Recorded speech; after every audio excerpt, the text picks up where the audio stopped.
Cam4.fr, le plus grand site de webcam live réservé aux adultes. 14h-16h, Brigitte Lahaie, Sud Radio. Bonjour à tous, nous sommes ensemble durant ces 2 heures sur Sud Radio. Alors je ne le dirai jamais assez, c'est essentiel d'être capable d'imaginer. Alors c'est essentiel pour la vie de tous les jours parce que notre imagination nous permet d'être en relation avec nos vrais désirs. Et bien sûr, on voit à quel point l'imaginaire est indispensable dans le domaine de la sexualité. Et ce n'est pas Arthur Vernon qui me dira le contraire, lui qui travaille dans le domaine du fantasme. Seulement voilà, de plus en plus de gens, des hommes mais également des femmes, considèrent que la pornographie joue un rôle négatif dans notre sexualité. Alors je vous propose ensemble qu'on évoque tout ça. Alors on va parler d'érotisme, de pornographie, ces deux notions qui parfois se confondent. Et dans un premier temps, on va peut-être essayer d'expliquer quelle est la différence. Et puis ensuite, on pourra évoquer éventuellement les dangers de la pornographie s'il y en a. Mais surtout, j'ai envie que vous veniez vous témoigner, que vous nous racontiez qu'est-ce qui vous a particulièrement ému, qu'est-ce qui vous a particulièrement excité, qu'est-ce qui, dans la pornographie ou l'érotisme, vous a aidé ou vous a encombré dans votre sexualité. En gros, dites-nous ce que ça a provoqué chez vous. Et pour ça, bien sûr, vous nous appelez au 0826 300 300. Arthur Vernon, bonjour. Bonjour Brigitte. Alors j'ai l'impression que vous êtes comme moi, Arthur Vernon, vous travaillez depuis très longtemps sur les questions de sexualité, vous avez créé ce bar à fantasmes parisien, le Sweet Paradise, qui marche très très bien. Je crois que vous êtes comme moi, ce retour du puritanisme vous agace un peu. Ah bah oui, parce que après tout ce qui est la représentation de la sexualité, tout ce qui permet de favoriser l'excitation et donc le plaisir, moi je trouve ça plutôt très bien. Donc vouloir taper dessus ne me semble pas approprié en tout cas. Non, en tout cas, on pourrait avoir envie de dire que ça relève de l'intime et qu'après tout, chacun a le droit de faire ce qu'il veut sous sa couette et avec qui il veut, à partir du moment où évidemment on est entre adultes consentants, rappelons-le, et c'est juste là où en effet il y a un petit problème actuellement, c'est que beaucoup de jeunes de moins de 15 ans regardent des images pornographiques et souvent même vont voir des images de sexe alors qu'ils n'ont pas encore eu accès à la sexualité. Donc ça c'est un vrai débat, mais ça va pas être notre débat aujourd'hui. Je crois qu'aujourd'hui j'ai envie d'entendre les gens me dire si la pornographie a été plutôt un plus pour leur liberté sexuelle ou un moins. Qu'est-ce que vous avez envie de dire déjà ?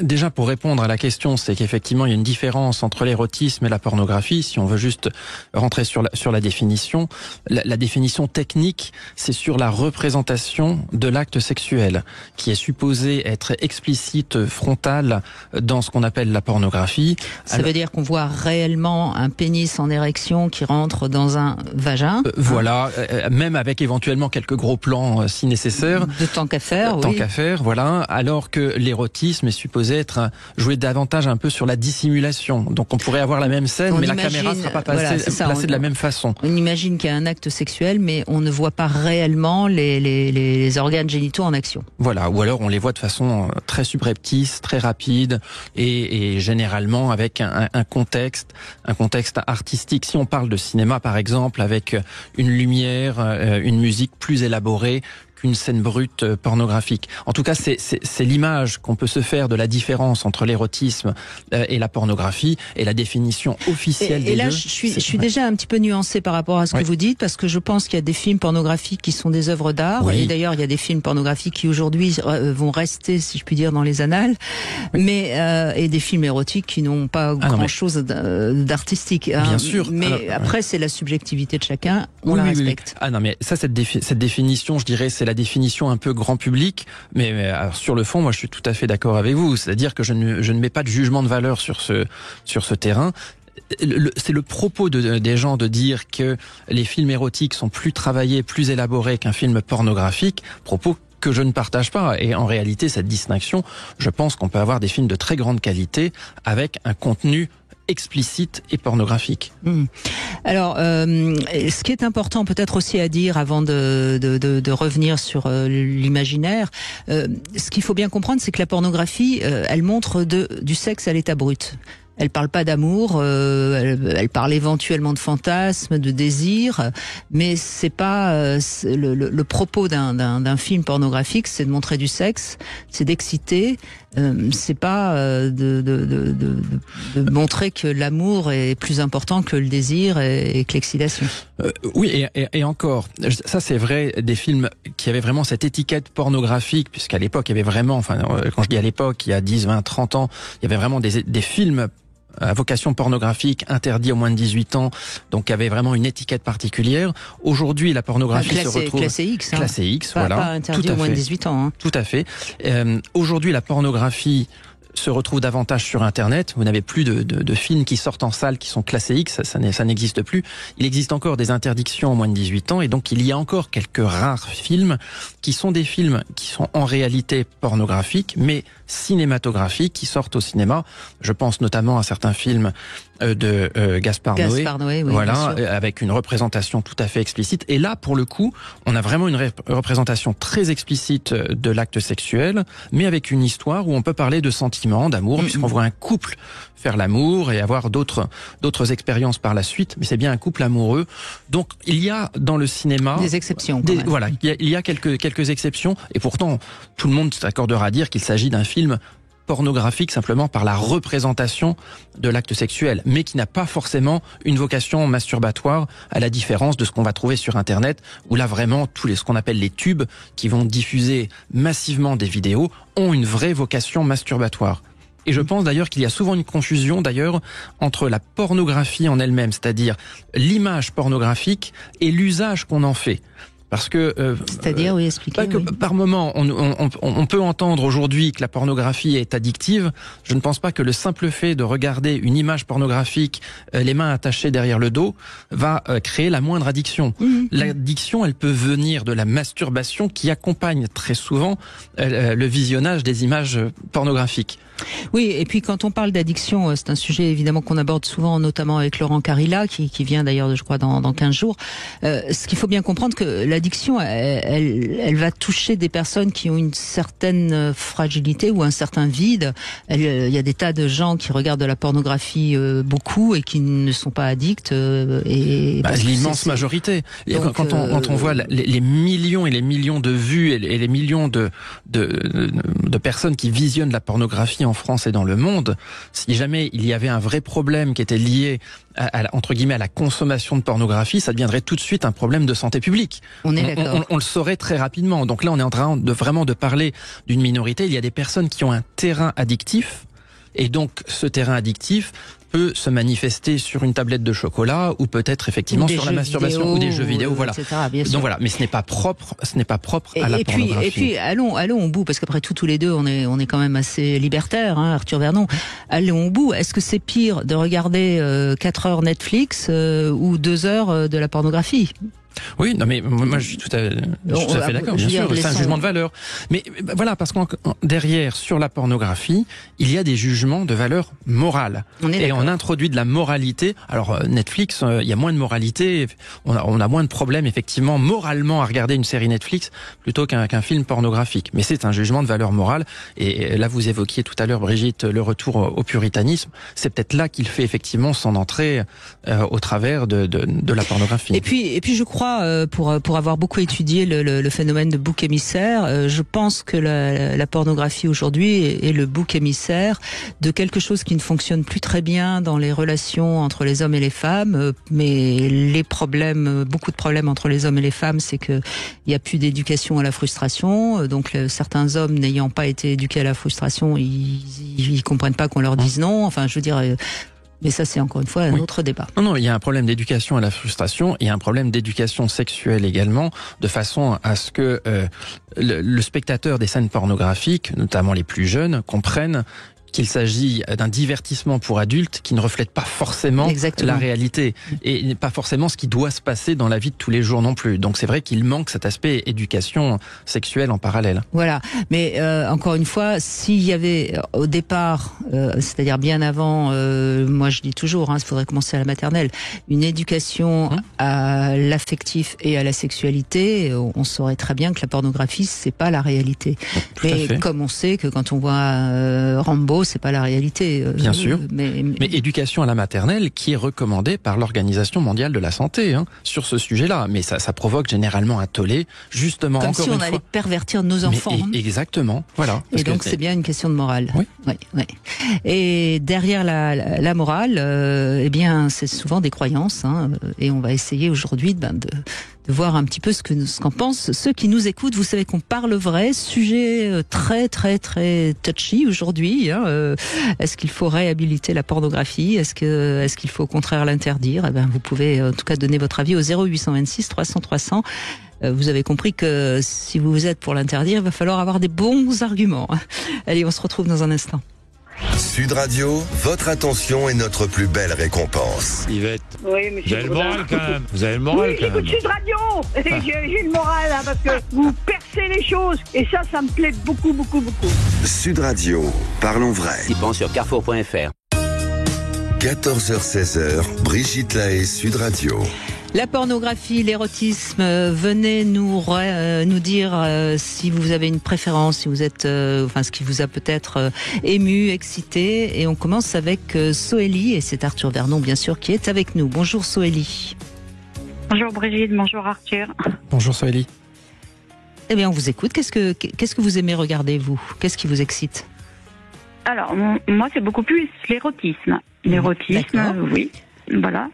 Ne serait-ce que pour la masturbation éventuellement, effectivement. C'est moi qui n'ai pas trop de j'ai pas trop de fantasmes, excusez-moi Arthur.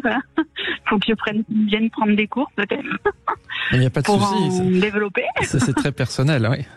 Si ça vous manque pas, il n'y a pas de problème de pas avoir beaucoup de fantasmes. Vous savez, c'est toujours la même histoire. Il n'y a pas de jugement à avoir sur quoi que ce soit en ce qui concerne les fantasmes, l'excitation, les pratiques sexuelles. C'est quand ça nous convient pas qu'il faut éventuellement aller chercher son vrai désir. Oui, là effectivement, par exemple pour la masturbation, effectivement, s'il n'y a pas quelques images, par exemple, ne serait-ce que quelques images, j'ai pas besoin de vidéos qui vont éveiller mon excitation. Ça devient une masturbation mécanique sans plaisir. Voilà, on va dire. Oui. Et par contre, par rapport à la porno, la différence entre l'érotisme et le porno, je viens d'apprendre qu'il y a de super films porno. J'ai hâte éventuellement de les voir pour pouvoir voir une différence, par exemple. Mais c'est vrai que pour moi, c'est trop. Alors, j'adore la sexualité, c'est pas le problème. Mais dans le porno, ouais, c'est trop. Du rentre dedans, trop. Oui, c'est bras, trop violent au sens mécanique, voilà. Un peu trash, pardon. Voilà. Pour moi, ça a pas d'importance. Enfin, voilà, je suis quand même, même si j'aime beaucoup la sexualité et tout, j'aime quand même le petit côté fleur bleue de la chose, on va dire, quand même, voilà. Mais, moi, la pornographie, effectivement, ça a tellement peu d'intérêt que j'arrive à m'endormir devant au bout de 5-10 minutes. C'est pas possible. Voilà. J'y trouve aucun intérêt, quoi. Mais vous évoquez...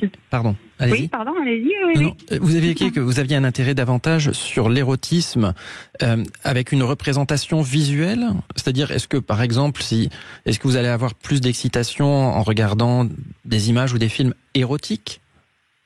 Oui. Ah oui, enfin non, dans le sens où si je dois pratiquer une masturbation seule, oui. ça va m'apporter du plus. Mais après, j'en ai pas besoin pour mes pratiques sexuelles avec mes partenaires. J'en ai absolument pas besoin. Ça me viendrait même pas à l'esprit. Est-ce que pour vous masturber, vous préférez regarder une séquence avec un peu d'amour et de sensualité, éventuellement de sexualité, ou c'est pas nécessaire? Ouais, qu'il y a un petit dans ce que je vais regarder, il va falloir qu'il y ait un peu de séduction, des choses comme ça. Enfin, ouais, pas forcément du gros plan sur des voilà, pas forcément du gros plan sur les sexes, ou c'est pas ce qui m'intéresse le plus. Eh ben, des caresses, ne serait-ce que des caresses. Je vais vous rassurer, ça prouve, je vais vous rassurer, ça prouve donc que vous avez de l'imagination, puisque vous êtes capable, en regardant quelque chose qui n'est pas abouti, d'avoir de l'excitation pour vous masturber et arriver à la jouissance. Donc, vous voyez, vous êtes capable de fantasmer. C'est déjà pas mal. Bah, c'est déjà c'est une bonne nouvelle. C'est très bonne, très bonne. Oui. Après, c'est vrai que moi, le porno, il y a même des copains, des fois, à l'époque où on allait encore louer des DVD, parce que j'habite en pleine campagne, donc les villes sont un peu loin, et quand on passait des week-ends entre amis, par exemple, on allait donc vite louer quelques DVD. Donc on en louait un bon paquet, des films, des dessins animés, et puis quand je leur ai évoqué le fait que moi je m'endormais devant un film porno, ils me croyaient pas. Alors un jour, ils ont carrément loué un film porno, et ils n'ont pas été déçus du voyage. Au bout de 5 minutes, il n'y avait plus personne, ils ont regardé leur film tout seuls, et moi maintenant, je dormais. c'est peut-être une fuite, hein, aussi. Ou peut-être à l'époque, mais on s'en fout. On s'en fout, hein, mais c'est peut-être moins basé sur la chose. Mais de toute façon, encore une fois, il n'y a pas à avoir de jugement de valeur. Hein. La pornographie, si elle ne n'excite pas, elle a aucun intérêt. Hein. Parce que les histoires sont quand même rarement intéressantes, il faut quand même bien le dire. Oui, alors, juste une petite nuance aussi, parce que c'est vrai que le matériel pornographique a beaucoup évolué, voire énormément évolué, on va dire sur les 10 dernières années. C'est-à-dire qu'aujourd'hui, c'est vrai qu'avant, il y a 10 ans, on pouvait parler de la pornographie parce qu'il y avait une production qui était un peu plus limitée. Moi, je dirais il y a 20 ans. Peut-être même 20 ans, mais j'ai l'impression que c'est exponentiel, c'est-à-dire que même entre il y a 10 ans et aujourd'hui, il y a encore eu une multiplication des supports. Et donc aujourd'hui, si vous allez sur des tubes pornographiques, ce sont des sites internet qui référencent des millions de vidéos et qui ont aussi des catégories très nombreuses. Vous avez vraiment une multitude de propositions et d'offres pornographiques avec des scénarios, des contextes très différents. Alors c'est sûr qu'à l'époque, on va dire il y a 10, 20 ans, 30 ans, 40 ans, il y avait plus quelque chose de normé, de stéréotypé en matière de pornographie. Mais aujourd'hui, la pornographie est utilisée encore à titre commercial, hein. Ce sont des tubes qui font de l'argent derrière et leur objectif n'est pas d'imposer une vision de la sexualité, ils s'en fichent, ils sont juste là pour faire en sorte qu'il y ait des spectateurs, des consommateurs. Donc, ils vont aller sur toutes les niches. Et aujourd'hui, vous avez vraiment des dizaines, et j'insiste, peut-être même une centaine de catégories ultra de niches pour correspondre à des désirs particuliers des consommateurs. Et je suis sûr qu'il y a des contenus aujourd'hui qui sont très soft, très érotiques, qu'on peut retrouver également sur ce type de site. Donc aujourd'hui, en tout cas, il n'y a plus d'uniformité. Et il n'est pas improbable qu'il y ait peut-être quelque chose, si vous aviez envie de chercher, qui correspondrait à une source d'excitation pour vous. Après, ça suppose de faire des recherches, de se poser des questions. Tiens, qu'est-ce que j'ai envie de voir ? Mais l'offre est vraiment devenue très diversifiée. Et c'est difficile aujourd'hui de dire que la pornographie a imposé, je parle de la pornographie d'aujourd'hui, pas celle d'il y a 10-20 ans, mais qu'elle a imposé une nouvelle façon d'avoir des relations sexuelles, du fait de sa diversité. Et c'est vrai qu'on a toujours tendance à taper sur la pornographie, qui est la pornographie la plus violente, mais il n'y a pas que celle-là. Quoi. Il y a une pornographie plutôt féministe. Oui. Il y a des pornographies. Mais ce qu'il faut vraiment comprendre, et vous avez raison, c'est un petit peu un produit de consommation, c'est-à-dire qu'on cherche la chose qui correspond exactement à ce qui nous excite, et donc on cherche. Voilà, et il y a beaucoup de choses. Exactement. Mais après, c'est pas forcément un objectif. Alors, si vraiment l'envie me prend, je sais que je pourrais éventuellement trouver, effectivement. Voilà. Et puis, ce qui peut peut-être être intéressant pour vous, et là, c'est tout à fait autre chose, c'est tout ce qui existe en audio. Ah oui, peut-être aussi. L'audio peut être sympathique, ouais. Oui, parce qu'à ce moment-là, vous avez la possibilité. Visiblement, vous êtes capable de faire votre film intérieur. Et donc, ça peut peut-être être un support masturbatoire intéressant pour vous. Et c'est pareil, c'est aussi en expansion, là, l'audio érotique. Tout à fait. Qui est forcément. Là, en l'occurrence, alors c'est pareil, il y a des audios plus hard, d'autres plus soft, mais en même temps, de toute façon, on ne voit pas d'image, donc ça reste. Les images sont celles que vous allez vous créer dans votre tête. Mais j'avoue que la sensualité des voix peut être très très intéressante pour moi, effectivement.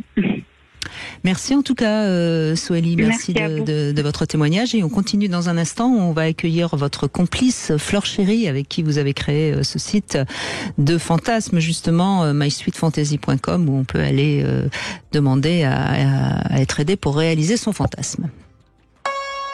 Vous voulez parler à Brigitte Lahaie? 0826 300 300. Ça s'est passé sur Sud Radio. Bonjour Elisabeth Lévy. Bonjour Patrick, bonjour à tous. Vous avez regardé la conférence de presse d'Emmanuel Macron jusqu'au bout? Presque. Bon. Emmanuel Macron pouvait s'adresser à la majorité silencieuse. La France des clochers, qui est aussi la France des points de deal maintenant. Il a préféré dire ce que les médias aiment entendre, sauf qu'ils n'ont même pas aimé ça. Et d'ailleurs, ce ne sont pas les médias qui votent. Sud Radio, par Pénible. 14h-16h, Brigitte Lahaie, Sud Radio. Et nous allons écouter la réponse à 3 questions intimes de Franck, qui est avec nous. Bonjour Franck. Non, c'est Fanny, hein, c'est ça? Oui. Je suis désolée Fanny, c'est le direct. Hein. Moi j'ai Franck sur ma fiche et puis Fanny sur l'écran. Alors je sais plus. Ça commence par un F, de toute façon. Comme fantasme. Donc tout va bien. Vous avez alors première question. Est-ce que vous aimez ou pas la pornographie? Non. Non, je suis pas un adepte. Ouais. On a beau dire Arthur Vernon, ça reste encore quand même très masculin. Oui, cela dit, un gros site justement de Hub a fait une étude et considère que, enfin, selon son étude, qu'il y a 30% de consommatrices. Oui. Donc c'est quand même pas neutre sur la totalité. C'est mieux qu'à mon époque, voilà, si je puis dire. Mais ça reste quand même évidemment majoritairement masculin, puisque ça fait 70% d'hommes, hein, quand même. Bien sûr. Non, bon. Je vous assure qu'il y a plus d'un homme politique qui aimerait être élu avec 70% des voix. Tout à fait. Mais voilà, mais on peut pas juste dire que c'est totalement minoritaire et ça ne s'adresse pas du tout à des femmes. C'est quand même des millions de femmes qui consomment très régulièrement de la pornographie. Deuxième question, Fanny, puisqu'on est avec Arthur Vernon, est-ce que ça vous dirait d'aller dans son bar à fantasmes, le Sweet Paradise, voir un spectacle érotique et éventuellement y participer? Non. Ah bon, bah tant pis, il vous invitera pas. Tant pis, il vous invitera pas. Bon. Non, mais ça m'intimiderait, quoi, en fait. Ah oui. Ouais, on peut être simple spectatrice. Alors, à moins que vous soyez aussi intimidé juste par le simple regard. Alors, oui, peut-être aussi, ça me gênerait, je pense. Enfin, je sais pas. Ça vous gênerait peut-être de voir des choses un peu sexuelles sur scène, enfin, même si c'est... Oui, tout à fait, je pense. Ça. Je pense. Oui, bah c'est je suis désolée, mais j'ai pas... Mais attendez, non, vous n'avez pas à être désolée. Attendez, il faut vraiment comprendre que dans cette émission, on évoque la sexualité, mais on évoque aussi l'amour, et chacun a le droit de mettre la barre où il veut. C'est vraiment important. Donc vous êtes, je suppose, et ça va être ma dernière question, pour vous, faire l'amour sans être attiré ou amoureuse, c'est possible ou pas? Ça m'est arrivé, oui, attiré physiquement quand même, hein. Oui, quand même. Alors pas que physiquement aussi, parce que un minimum de discussion, hein. Enfin, oui. Oui, c'est ça. Il faut le sexe pour le sexe, juste pour assouvir une question, c'est pas pour vous. Eh ben c'est bien, et surtout respectez-vous. Oui, tout à fait, oui, bien sûr. Et je vous laisse poser une question à Arthur Vernon. Alors, j'ai pas suivi l'émission, je suis désolée. Mais c'est pas grave. J'ai pris l'émission qu'en cours et du coup, je vais poser une question comme ça. Bien sûr, allez-y. Par rapport au site de rencontre, justement. Justement, ça, c'est un petit peu en lien avec ce que je viens de répondre. C'est que quelqu'un me propose juste du sexe. Et moi, je ne sais pas, je ne sais pas comment réagir en fait. Donc, pouvez-vous m'aider? Après, je rebondis sur ce que disait Brigitte. Il faut faire les choses par rapport, comme vous le sentez. Est-ce que vous êtes séduit par cette personne? Il n'y a pas de jugement de valeur sur le sujet. Faire du sexe pour du sexe, ça peut être très bien si vous en avez envie. Après, si vous n'en avez pas envie, vous n'avez pas à vous forcer non plus. Oui, et c'est mon attitude par rapport à ça, parce que la personne éventuellement qui me plaît physiquement comme ça sur une image, ok, mais c'est prendre des risques peut-être, non que. De toute façon, si vous rencontrez quelqu'un, vous n'allez pas tout de suite le rencontrer et hop, passer tout de suite dans la chambre. Il y a quand même une petite partie de découverte, et si jamais vous n'avez pas de feeling quand vous rencontrez la personne, ça va s'arrêter là dans tous les cas. C'est-à-dire que là, quand la personne vous dit on va se rencontrer pour du sexe, il y a quand même une petite étape intermédiaire qui est ce que vous allez avoir envie sur le moment, une fois que vous l'aurez vu pour de vrai, et c'est toujours très différent que d'une simple photo. Mais moi, excusez-moi, j'interviens même si c'est pas à moi de répondre, mais je pense que c'est important quand même que je vous le dise, Fanny. Ce qui me semble intéressant dans votre question que vous posez à Arthur Vernon, c'est que quelque part, il y a quand même quelque chose en vous qui a été excité par cette proposition. Oui, c'est justement cette aventure que je n'ai jamais vécue qui m'attirerait, mais j'ai un petit peu peur de tomber sur une personne pas bienveillante justement, et puis que je me retrouve dans une situation où que je ne puisse pas m'échapper. Vous voyez ce que je veux dire? Voyez, allez à l'extérieur, prenez un verre à l'extérieur, et puis ensuite, si ça se passe bien, vous irez chez l'un ou chez l'autre. Mais voilà, moi c'était un petit peu ça, oui. Voyez, en même temps, si une fois que vous l'aurez rencontré, même dans un café ou dans un lieu public, de toute façon, il y aura plus cette excitation qu'il peut y avoir de tout d'un coup rencontrer quelqu'un juste pour du sexe. Donc, vous voyez, c'est là où votre fantasme, d'une certaine manière, si je puis me permettre, il est biaisé. Vous voyez, parce que moi, ce que j'entends bien, c'est l'excitation. Tout d'un coup, d'oser de faire quelque chose que vous n'avez jamais fait et que vous vous interdisez.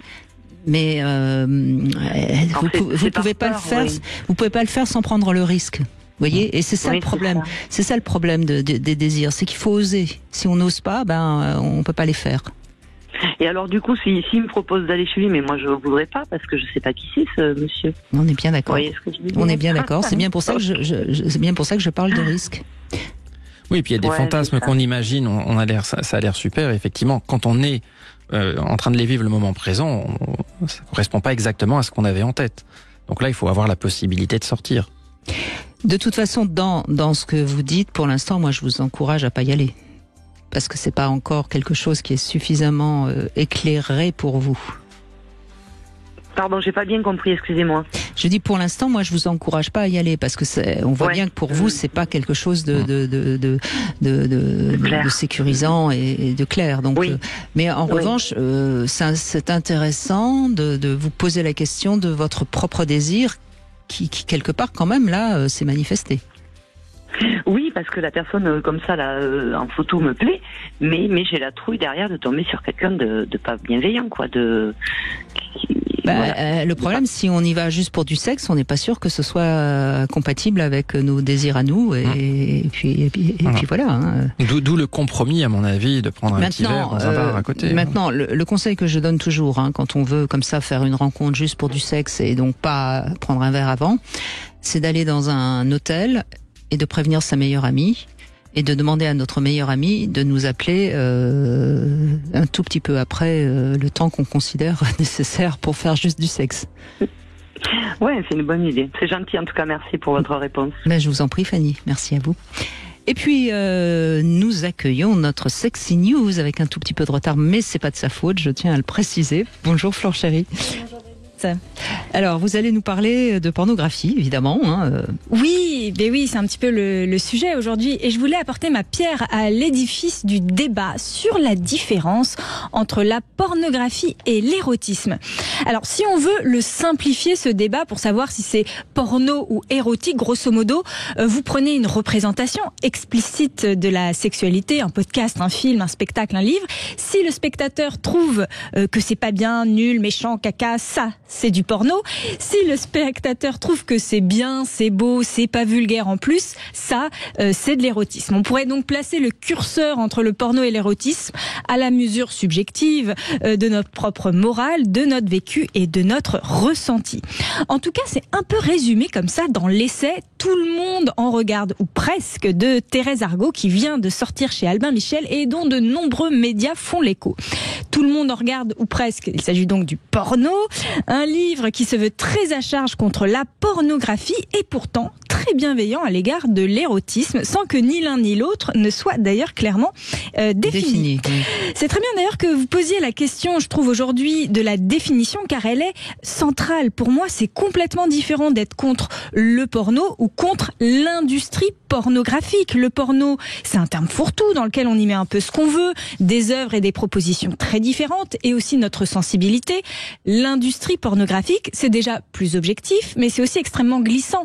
L'industrie pornographique, elle est tributaire de l'évolution de la législation, des technologies de communication et des tendances, des modes, des goûts du consommateur. C'est pas du tout la même chose de parler de l'industrie de la pornographie dans les années 70, de celle en 2020 et certainement de celle en 2040.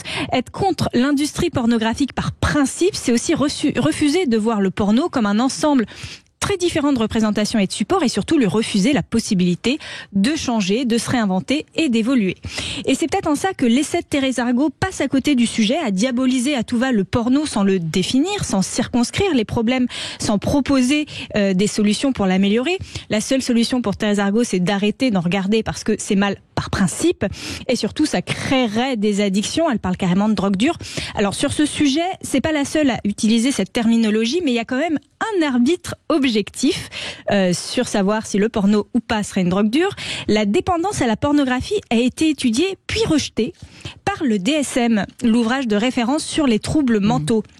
En revanche, les troubles liés à l'hypersexualité sont bien, eux, reconnus. Et ils considèrent que la consommation compulsive de pornographie serait un médium pour ce type d'addiction, mais il n'y a pas d'addiction à la pornographie. Les addicts au sexe, le jour où il n'y aura plus de porno, trouveront d'autres médiums, par exemple les sites de rencontres ou autres, pour réaliser leur addiction. Évidemment, il y a des problèmes plus généraux aujourd'hui avec la diffusion massive de la pornographie. Le problème principal, c'est celui de la première exposition à un contenu pornographique qui se fait souvent trop jeune et de façon non sollicitée. Peut-être d'autres problèmes aussi, comme la standardisation des pratiques sexuelles, la mauvaise éducation à la sexualité ou les titres violents et dégradants qui donnent l'impression d'être rédigés par des jeunes illettrés et frustrés. Mais tout ça, ça peut se modifier, ça peut évoluer, c'est une tendance, ce n'est pas intrinsèque à la pornographie. Pour en revenir à la différence entre l'érotisme et la pornographie, c'est surtout qu'il y en a un, l'érotisme, qui n'est pas inscrit dans un écosystème, qui est flou, qui est beau, avec le mot éros, très joli, l'amour dedans, quand l'autre, la pornographie, est rattachée à une industrie souvent mal encadrée, mal légiférée, avec les problèmes éthiques que cela poserait sur n'importe quelle autre industrie. Eh bien merci, je trouve que c'est assez bien vu votre critique sur à la fois sur le livre de Thérèse Argot, mais aussi sur ce haro sur la pornographie, et je crois qu'en effet Arthur Vernon a donné une définition assez précise tout à l'heure de l'érotisme et de la pornographie, ce qui est quand même très très très important à comprendre, je crois, c'est qu'en effet la pornographie, elle peut être à un moment donné libératrice pour certains, et elle peut coincer aussi la sexualité de certains. Bon, après c'est du cas par cas, et donc ne faisons jamais de généralité de cas par cas. C'est ça, c'est le problème principal, je pense, c'est qu'elle est diabolisée, et à partir du moment où... C'est le bouc émissaire actuellement. Hein, voilà, il y a un côté bouc émissaire qui tombe donc, on tombe donc toujours à côté de la plaque quand on diabolise les choses, que ce soit les personnes ou des industries en l'occurrence, parce qu'on les empêche d'évoluer, on les empêche de les voir telles qu'elles sont, c'est-à-dire des espaces qui sont mouvants à la fois dans ce qu'elles représentent, mais aussi dans la façon dont elles sont diffusées et auprès de quel public elles sont diffusées. Donc on peut pas diaboliser la pornographie en disant c'est mal par essence. Non, évidemment qu'il y a des problèmes, c'est sûr, qui sont liés aujourd'hui à la façon dont est fait, diffuser, regarder, consommer la pornographie. C'est bien de le savoir. Non, mais le vrai problème, et je crois que là tout le monde est d'accord, c'est quand un jeune de moins de 15 ans tombe sur une image pornographique alors qu'il n'a pas encore accès à sa sexualité. C'est forcément... c'est le problème central auquel le gouvernement réfléchit beaucoup. Mais il y a d'autres problèmes. Moi, je pense qu'on peut tout à fait débattre. On peut dire, tiens, est-ce que la pornographie ne crée pas une forme de standardisation des pratiques sexuelles? Par exemple, aujourd'hui, toutes les femmes s'épilent plus, ou alors il y a par exemple plus d'éjaculation externe. Mais bien sûr, mais comme à une certaine époque, y avait des pubs qui nous conditionnaient aussi les femmes. Et comme les réseaux sociaux à accepter aussi, le devoir conjugal, etc. Oui, les phénomènes de standardisation, il y en a beaucoup. Mais on peut se poser la question. Il y en aura toujours. Et alors, est-ce que c'est impossible enfin, je pense pas que ce soit possible qu'il n'y en ait pas. Oui et non, c'est-à-dire qu'on peut imaginer. C'est pour ça que moi j'aime beaucoup la plateforme Pornhub, parce que c'est une des premières qui a permis à des créateurs de contenu de s'exprimer librement. Et donc ça crée une diversité de contenu qui va à l'inverse de quelque chose de formaté, de standard que proposaient les grosses boîtes de prod, parce qu'ils avaient des lignes éditoriales extrêmement précises. Quand on ouvre et quand on offre la possibilité à n'importe qui de s'exprimer et d'exprimer un érotisme, là on a une diversité qui est intéressante et qui va contrer ce problème de standardisation. Donc moi je trouve ça intéressant. Donc oui, il y a des façons de réinventer la pornographie, de l'améliorer et de la faire évoluer. En tout cas, je pense que la diaboliser par essence, c'est pas résoudre les problèmes qui sont associés à l'industrie pornographique, qui doit de toute façon évoluer, mais certainement pas en étant diabolisée. Ouais. Puis c'est un peu inquiétant quand on est en plus sexothérapeute de diaboliser la pornographie. Je ne sais pas comment elle va répondre à certains de ces patients qui sont un peu influencés par la pornographie. Elle a une réponse. Arrêtez tout. Faut arrêter. Je pense que c'est le message. Au nom de la lucidité, oui, c'est arrêter tout. Le message, arrêter. Maintenant, c'est peut-être aussi un problème des sexologues et sexothérapeutes, c'est-à-dire que ce sont des gens qui sont habitués à l'ensemble de l'écoute qu'ils ont sur la sexualité, c'est des gens qui ont des problèmes. Et donc, dans les gens qui ont des problèmes, évidemment, qu'il y a une surreprésentation des gens qui ont peut-être des problèmes d'addiction via la pornographie. Donc, ça amplifie finalement un phénomène qui n'est peut-être pas si important que ça, et elle n'a pas peut-être dans son cabinet des gens qui disent je regarde du porno en couple et c'est formidable et c'est génial et ça crée de la créativité érotique dans mon couple, puisque ces gens-là ne vont pas voir de sexothérapeute puisque tout va bien pour eux. Donc c'est peut-être ça le biais, elle, en tout cas. C'est peut-être ça le biais aussi des sexothérapeutes de façon générale. Oui, bon, j'en connais quelques-uns. Ils ont pas tendance à diaboliser la pornographie parce qu'en effet, c'est un support fantasmatique qui marche bien pour beaucoup de couples et qui relance parfois même la sexualité des couples. Donc, oui, mais bon, il est dommage dans le discours sur la pornographie qu'il n'y ait jamais d'études sur les bienfaits de la pornographie, qui, à mon avis, existent. Parce qu'on aurait du mal à avoir autant de personnes qui regardent du porno. Il y a eu des études qui ont été faites à l'époque, dans les années, à la fin des années 80, 90, et en effet, ça a été démontré qu'elle avait amélioré la sexualité des couples. Donc, bon, qu'est-ce qu'il en est aujourd'hui ? C'est difficile d'avoir un vrai débat calme, tolérant. Bon, mais en tout cas, bravo, Flore Chéri. Et je rappelle évidemment que vous aussi, on peut vous retrouver au Suite Paradise, donc ce bar à fantasmes, 12 rue Marie-Stuart, dans le 2e. Allez, on fait une petite pause et puis on continue avec vous. Venez témoigner justement au 0826 300 300. À tout de suite. 14h-16h, Brigitte Lahaie, Sud Radio. Cam4.fr, le plus grand site de webcam live réservé aux adultes. 14h-16h, Brigitte Lahaie, Sud Radio. Et oui, on parle de pornographie aujourd'hui. On essaye de comprendre un peu mieux tous ensemble la place de la pornographie dans notre société, dans ce 21e siècle, avec Arthur Vernon qui est avec nous, écrivain, scénariste, cofondateur de My Sweet Paradise, mysweetfantasy.com, avec Flore Chéri justement. Isabelle, bonjour. Bonjour Isabelle. Allô, oui, bonjour. Bonjour Brigitte, bonjour Arthur. Bonjour alors Isabelle. voilà, bonjour. Alors je vais vous raconter ma petite histoire avec un ex-compagnon qui était très très accro au film, au porno. Et bon, alors moi, je suis pas une oie blanche non plus. J'aimais bien regarder pour justement faire monter le plaisir quand je suis seule. Voilà. Bref. Et alors lui, alors je suis allée sur son terrain, j'ai accepté. On regardait ensemble et tout. Alors ce que je remarquais en premier, c'est qu'il reproduisait les gestes, les positions, tout ça, voilà, c'était un petit peu ça. Et puis alors après, on en parlait quand même, on n'était pas complètement, voilà, on en parlait. Alors je lui disais, mais écoute, là, c'est des professionnels, ils sont payés. Et puis je lui dis, écoute, moi en tant que femme, regarde, moi je regarde la femme, ses réactions, tout ça. Moi je pense pas qu'elle ait vraiment du plaisir et tout. Tu te trompes un peu là-dedans et tout ça. Alors après, il se défendait, il me disait, mais attends, on va regarder des sites amateurs. Alors bon. Alors, les sites amateurs, on pourrait en parler et tout. Alors je dis déjà être amateur, oui, amateur pour s'exhiber quelque part, hein, faire être amateur et puis. Oui, c'est pas monsieur, madame, oui. Tout le monde qui va tourner dans des films amateurs. Oui, c'est déjà des gens un peu plus libres sexuellement, exhibitionnistes, etc. Vous avez totalement raison, Isabelle. Alors jusqu'au jour. Alors bon, je l'ai laissé, tout ça, bon bref. Et puis jusqu'au jour, Brigitte, où il m'a fait voir un petit film où il y avait une douzaine de personnes. Déjà, je dois dire, Brigitte, ces personnes, elles étaient belles. C'était des beaux corps. Vous voyez, que ce soit des femmes ou les hommes déjà. Alors je sais pas, bon, il y en a certains, c'est vrai, des vidéos où c'est le monsieur tout le monde, mais là vraiment c'était des beaux corps. Bon, il y avait une douzaine de personnes. Bon, déjà, bon, bref. Bon, le film avance. Bon, bref, j'étais pas trop.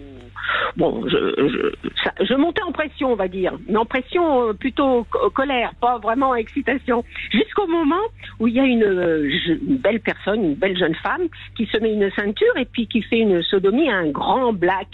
Et puis je me retourne vers mon compagnon, je dis, mais tu aimes ça t'excite et tout? Et il me dit, c'est esthétique. Oh, les bras m'en sont tombés. Écoutez, franchement, Brigitte, quelque temps après, on s'est séparés, mais ça avait débordé la goutte qui a fait déborder le vase. Oui, c'est-à-dire que cette image de cette femme sodomisant un black, ça vous a coupé parce que ça correspond absolument pas à votre désir. Non. Ouais. Ben oui, voilà. Alors j'allais sur son terrain, dans les films et tout ça. Moi, j'aime bien aussi quand je suis toute seule et tout ça. Bien que moi, je fais les images dans ma tête quand même. Peut-être vous savez, le fantasme, je le crée dans ma tête. Mais bien sûr, mais en plus je vous comprends parce que moi personnellement je ne suis pas très amatrice de pornographie. J'en ai plutôt regardé pour des raisons professionnelles que pour être excitée. Donc je comprends, j'entends tout à fait. Et encore une fois, j'entends tout à fait qu'une image particulièrement spéciale peut à un moment donné totalement faire débrancher, ce qui a été votre cas. Et visiblement lui aussi, parce que sinon il vous aurait dit si. Vas-y, je suis prêt. Oui, mais alors, figurez-vous, le pire, c'était qu'il disait que j'avais plus de besoins que lui au bout d'un moment. Je sais pas, moi, on se voyait tous les 15 jours. Bon, moi, il était à côté de moi, j'avais envie d'en profiter. Enfin, voilà quoi. C'était pas, je l'avais pas tous les jours. C'est ça que je veux dire. On ne vivait pas ensemble. Bon. Et je veux dire, moi, je ne voulais pas la performance, mais je voulais le plaisir. Je voulais bien aller sur des terrains, sur des nouvelles j'entends bien. Mais vous savez, Isabelle, il y a des hommes qui regardent beaucoup la pornographie parce que ils préfèrent rester dans la fantasmatique de regarder des films porno que dans l'action. Donc c'est possible qu'il y avait un petit peu ce penchant. Hein. Oui, il y avait un truc comme ça, à mon avis. Enfin, vous voyez que voilà, donc le porno, ça résout pas tout. Alors l'érotisme, bon, oui. On dit pas que là, on est vraiment dans une société maintenant où Alors c'est ce que je vous disais tout à l'heure, l'éducation des garçons, parce que est-ce que les garçons, ils ne font pas leur éducation avec les films devant des films, hein? Mais certainement, et ça c'est problématique. Il y a pas de problème. Mais le problème n'est pas le porno. Le problème c'est l'absence d'éducation sexuelle avec plus d'explications. Lorsqu'on parle. Mais moi je vais être peut-être un peu plus en train de défendre le porno. Est-ce que c'est pas mieux quand même que les jeunes hommes? Encore une fois, je parle des hommes qui sont matures sexuellement. Je ne parle pas des jeunes enfants qui tombent sur ces images-là, pour qui ça peut être traumatique. On est tous d'accord là-dessus. Mais est-ce que c'est pas mieux quand même que les jeunes hommes de 18-20 ans voient un tout petit peu ce que c'est qu'un sexe féminin et qu'on peut y mettre la bouche dessus et que etc. Que quand à l'époque d'il y a 2 siècles où on ne savait même pas comment fonctionnait une femme et qu'on s'occupait pas de savoir si on lui donnait du plaisir ou pas. Vous voyez, je veux dire, est-ce que bien sûr qu'il y a des choses qui sont pas bien dans le porno, bien sûr qu'il y a des choses qui vont pas dans notre société, mais est-ce que c'est si pire par rapport à avant? Moi, je suis pas sûre. Je pense qu'il y a quand même aujourd'hui un plus grand respect pour la femme, une plus grande compréhension de son plaisir, et qui est assez montré dans certains films pornographiques. Disons qu'on a une très grande variété, comme je disais aujourd'hui, de représentations pornographiques. La difficulté, si un jeune homme de 18-20 ans essaye de s'éduquer en regardant le film porno, s'il ne sait pas déjà ce qui lui va l'exciter et donc il va regarder les premières pages, c'est vrai que les premières pages de ces tubes, de ces sites, ont souvent des titres un peu dégradants par rapport aux femmes. Après, on peut trouver plein d'autres choses très sympathiques dans le site, mais pour des raisons certainement commerciales et marketing, pour l'instant, il semblerait... Racoleuse, voilà, il y a du racolage et donc c'est vrai qu'on peut avoir une vision parfois avec un peu de violence sur le sujet. Donc ça, c'est un petit peu ambigu en termes d'éducation. Il faut pouvoir être un petit peu, à mon avis, quand même éduqué sur ce qu'est la sexualité. En tout cas, merci beaucoup de votre témoignage. C'est du vécu, Isabelle, et moi j'aime bien quand vous parlez de ce qui vous est arrivé. Ça nous permet d'être un peu plus sur le terrain. Donc merci beaucoup. Et puis vous avez beaucoup d'humour. En plus, c'est formidable. Petite devinette, pourquoi les hommes préfèrent la Sainte Marguerite à la Saint-Valentin? La réponse après les infos, Arthur Vernon. Sud Radio. Sud Radio. Parlons vrai. Parlons vrai. Sud Radio. Parlons 14h-16h, Brigitte Lahaie, Sud Radio. Eh bien, on va continuer à évoquer la pornographie, l'érotisme avec vous. Je le rappelle, c'est vos témoignages qui nous permettent d'avancer. En tout cas, moi, ça me permet d'avancer dans ma compréhension de l'humain et je vous remercie de votre franchise. Voilà. Vous savez qu'on parle vrai sur Sud Radio et c'est pour ça que notre succès est de plus en plus grand et je vous en remercie. Alors, on va donner la parole à David. Il faut que les hommes témoignent aussi. Ils ont le droit. Il n'y a pas que les femmes aujourd'hui qui ont droit à la parole. Mais d'abord, Arthur Vernon, j'aimerais bien la réponse à ma devinette. Pourquoi les hommes préfèrent la Sainte Marguerite à la Saint-Valentin? Désolé, j'ai pas trouvé. Parce que à la Saint-Valentin, on se tient la main. Oui. Et à la Saint-Marguerite, on se tient. Voilà. On a compris. Très bien. Tout le monde a compris. Pas la peine d'en dire plus. Bonjour David. Bonjour Brigitte. Merci d'être avec nous. Avec grand plaisir. Mais bonne année, meilleurs vœux. Ah oui, c'est vrai, on a encore le droit. Alors, meilleurs vœux à vous aussi, David. Alors, allez-y, on vous écoute. Alors, je m'aperçois que plus le temps passe et plus je tourne le dos à la pornographie pour m'ouvrir, pour ouvrir les bras grands ouverts, à l'érotisme. C'est vrai que je suis plus passé du côté de l'érotisme que de la pornographie, avec des petits jeux coquins, avec des petits regards, avec des petites compréhensions avec ma partenaire, avec plein de petites choses comme ça. Oui. Je sais pas si c'est l'âge, je sais pas si c'est le côté... Qu'est-ce qui vous aurait détourné de la pornographie ? Je crois que ça s'est détourné. Il n'y a pas une raison spéciale. Je pense qu'avec la pratique, avec le côté cérébral qui ressort de plus en plus, je suis plus dans le côté charmant et érotique que dans le côté acte en lui-même. Oui, alors le côté jeu que le côté acte. Vous voyez ça, je trouve ça assez intéressant. Ça veut dire que a priori vous êtes relativement équilibré. Et c'est que en tant que jeune homme, vous étiez un petit peu sans doute habité par vos pulsions sexuelles. Vous aviez besoin de les assouvir en regardant des trucs assez sexuels. Et petit à petit, vous avez plutôt envie que la relation sexuelle avec quelqu'un d'autre y ait aussi un peu de l'amour, de l'attirance, de la sensualité. Peut-être que c'est ça l'explication. Enfin, je sais pas. Est-ce que ça vous parle ce que je vous dis ? Oui, tout à fait. C'est tout à fait ça. J'ai du mal à l'exprimer, mais c'est vrai que la pornographie en elle-même, aussi bien au cinéma que en club au niveau en club libertin au niveau voyeurisme ou au côté exhibitionnisme me dérange un peu plus maintenant qu'avant. Oui, ça correspond plus à ce qui est en vous. Mais vous savez, moi je prends tout à fait un autre exemple personnel qui n'a rien à voir avec la pornographie exprès. Moi j'adorais les films d'horreur quand j'avais 20 ans. Aujourd'hui, je peux plus regarder un film d'horreur. J'ai des frissons partout et je ne peux plus. Bon, mais on peut comparer ça aussi au manège à sensation qu'il y a dans les parcs d'attractions. Par exemple, oui. Voilà. Oui. Alors déjà, le premier point, c'est que ça montre que la pornographie, a priori, ne crée pas de dépendance, n'est pas une drogue dure, puisque on peut s'en sortir naturellement. Et effectivement, la pornographie aussi, au bout d'un moment, on peut avoir l'impression d'en avoir fait le tour.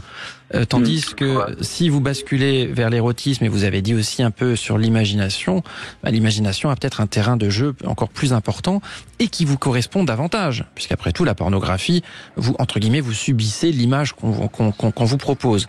Si c'est vous qui êtes un peu à l'initiative, on change de domaine. Si vous êtes sur des jeux, des regards, donc on est sur quelque chose d'un petit peu différent. Et c'est une évolution qui peut être très saine en matière de stimulation sexuelle. Je crois que la pornographie, j'appréciais du moment où j'avais des fantasmes que je n'arrivais pas à réaliser ou que je n'avais pas réalisé. Et le jour où ces fantasmes ont été réalisés, la pornographie ne m'intéressait plus tant que ça. Mais bien sûr, parce que ce que vous aviez fait et ce que vous pouviez voir n'avait plus aucun intérêt. Mais c'est un peu d'ailleurs le problème de l'escalade de la pornographie que beaucoup de gens critiquent. C'est sûr que quand la pornographie a commencé à arriver en France dans les années 74-75, rien que de montrer une fellation, c'était déjà hyper excitatoire puisqu'il y avait plein de gens qui n'osaient pas pratiquer la fellation dans leur couple. Et d'ailleurs, ça a libéré la pratique du cunnilingus, de la fellation, de la sodomie aussi. On en parlait mercredi. Mais aujourd'hui, pour montrer des choses qu'on ne sait pas, qu'on ne peut pas faire, il faut forcément montrer des choses un peu extrêmes. Tout à fait. Voilà, oui, non, tout à fait. C'est alors une dérive ou pas, mais en tout cas c'est une représentation de la sexualité. Et au bout d'un moment, peut-être que simplement le consommateur ne s'y retrouve pas et a envie de trouver une autre solution. Et c'est visiblement ce que vous avez fait. Donc c'est très bien également. Encore une fois, l'objectif n'est pas de dire qu'il faut regarder de la pornographie. On dit juste que la pornographie est quelque chose qui n'est pas mal en soi et qui, pour certaines personnes, peut servir de support masturbatoire et ça peut être très bien également. Oui, à ce niveau-là, oui. Ou la personne qui est seule, c'est certain que ça peut lui permettre de passer le temps ou de trouver du plaisir autre. Oui, enfin, je crois qu'il faut quand même être clair. Je crois qu'on regarde pas de la pornographie pour passer le temps. On regarde de la pornographie pour s'exciter. Et je sais pas s'il y a beaucoup de gens qui regardent de la pornographie sans être en couple et faire l'amour ou sans se masturber. Je pose la question, mais à mon avis, l'objectif de la pornographie, c'est vraiment être un support masturbatoire. Oui, voilà. C'est pour ça d'ailleurs que souvent les gens regardent pas longtemps. Oui. Oui, vous êtes arrivé de regarder un film pornographique simplement bien sûr, pour passer le temps. Bien sûr. Non, mais moi quand je voulais pas dire pour me branler, mais bon, parce qu'on est à l'antenne, mais c'est vrai que pour tout simplement, oui, pour assouvir mon désir. Mais bien sûr. C'est pour ça d'ailleurs que l'époque où il y avait des films avec des histoires, etc., il y avait des gens qui accéléraient entre les scènes parce que les histoires ne les intéressaient pas. Et c'est pour ça que la pornographie a évolué avec de moins en moins d'histoires, de moins en moins de scénarios. Et on est plus sur des scènes plutôt que sur des films aujourd'hui. Il faut comprendre aussi l'histoire de la pornographie qui est très liée à l'histoire de notre société.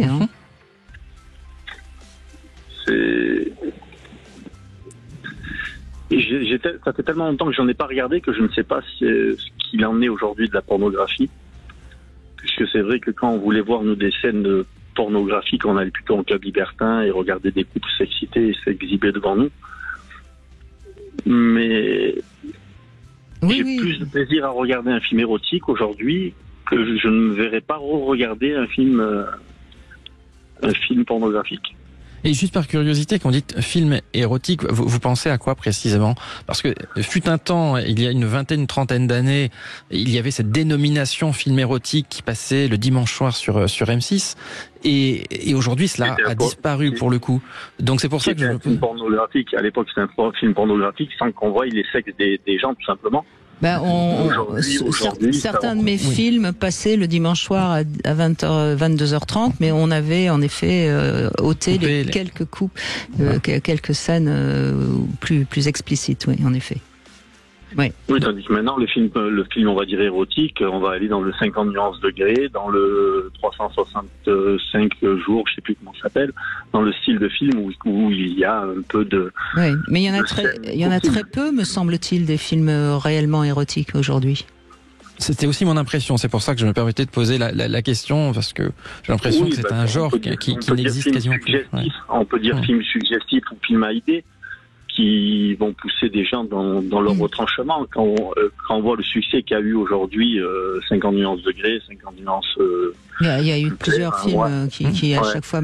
Le dernier d'ailleurs est assez bien. Il est d'ailleurs plutôt contre le SM, mais c'est un film qui tient la route, oui. Mais c'est vrai je trouve qu'il y a plus beaucoup de films érotiques, hein. C'est un genre qui a, et ça c'est certainement un peu dommage. Je suis d'accord.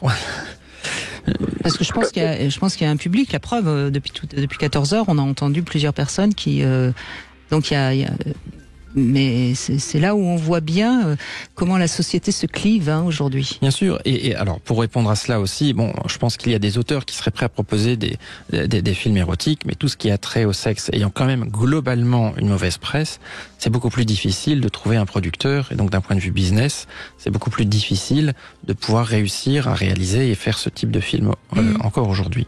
Oui, sans doute. C'est une vraie question. Merci David, en tout cas, d'avoir échangé avec nous. Merci beaucoup. Au revoir. On continue dans un instant avec Magali, qui semble-t-il a été au Sud Paradise et qui va nous en parler dans un instant. Sud Radio, votre avis fait la différence. Je tenais à vous remercier pour votre émission parce qu'elle permet à des citoyens comme moi de pouvoir s'exprimer et d'avoir des voix un peu dissonantes. Sud Radio. Un participant sur carrefour.fr. 14h-16h, Brigitte Lahaie, Sud Radio. C'est en compagnie de Arthur Vernon que nous évoquons l'érotisme et la pornographie, avec vous bien sûr sur Sud Radio au 0826 300 300. Et on va revenir sur ce bar à fantasmes parisien, le Sud Paradise, puisque Magali, je crois, vous y avez été. Bonjour. Ah oui, vous avez vendu la mèche. Bonjour Brigitte, bonjour Arthur. Bonjour, je l'avais dit en douce à l'un de vos participants, là, Jordan, mais voilà, il vous l'a dit. Jordan me dit tout, puisque c'est le lien entre vous et moi. Donc il me dit tout, sinon il est fouetté. Tant mieux. Non, je plaisante évidemment. Oui, c'est plutôt... Enfin, pourquoi vous avez été contente d'aller à cet endroit-là? Ça vous a plu? En fait, c'est grâce à vous, Brigitte, où on a pu s'y rendre. C'est grâce à Arthur, moi, c'est pas moi. Oui, à force d'en parler, c'est vrai. Merci à Arthur, oui. En fait, souvent, on vous entendait parler de ça à la radio, sur les émissions, sur le bar à fantasmes, sur les pièces de théâtre comme ça. Donc un jour, on s'est dit qu'on allait tenter le pas. Donc on est venu avec mon chéri et des amis. Donc, bien sûr, sans hésiter, les bracelets rouges au poignet, puisque nous sommes libertins. Déjà, ça facilite les choses. Et alors, puis, je rappelle que ce sont des spectacles érotiques. Vous me confirmez tout ça, Arthur Vernon, et que, en effet, les spectateurs arrivent avec un bracelet. Il y a 3 couleurs. Et si on met du rouge, on peut participer, et les 2 autres, on ne participe pas, et on est respecté en tant que spectateur. Oui, le bleu, on est vraiment simple spectateur, il ne se passe rien. Le jaune, vous allez avoir une participation, mais on va dire qui est modérée, alors que le bracelet rouge est justement davantage destiné à des spectateurs libertins qui sont prêts, le cas échéant, vraiment à donner de leur personne, en tout cas avoir des interactions qui sont sexuelles sur scène. Entre eux, comme tout événement libertin. C'est ça. Alors c'est tout à fait ça. Déjà, c'est un endroit tout à fait caché, un peu dans Paris, dans des caves, vraiment comme on l'imagine. Il fait déjà une chaleur. Vous savez pas si c'est la chaleur de l'ambiance ou si c'est la chaleur des corps ou de la cave ou du théâtre. Mais voilà, il y a quand même une ambiance hyper intimiste qui fait que vous êtes. Et pour vous, c'est une ambiance érotique ou pornographique? Qu'est-ce que vous diriez? Complètement érotique. Oui. C'est ça. Ça, c'est sûr. J'ai un petit peu même comme si on se retrouvait hors du temps. On a l'impression d'être un petit peu revenu dans les années 80, un petit côté comme ça rétro, parce que les actrices en fait sont aussi un petit peu rétro, voilà, parce que c'est ce jeu-là. Donc c'est dans une toute petite pièce.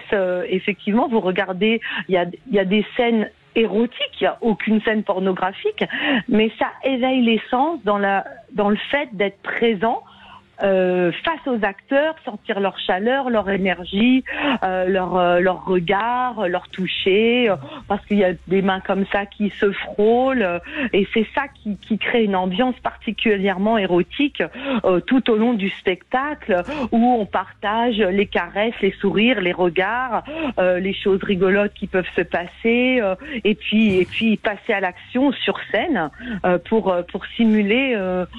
Alors, je peux le raconter ou ça peut dévoiler Parlons vrai, allez-y.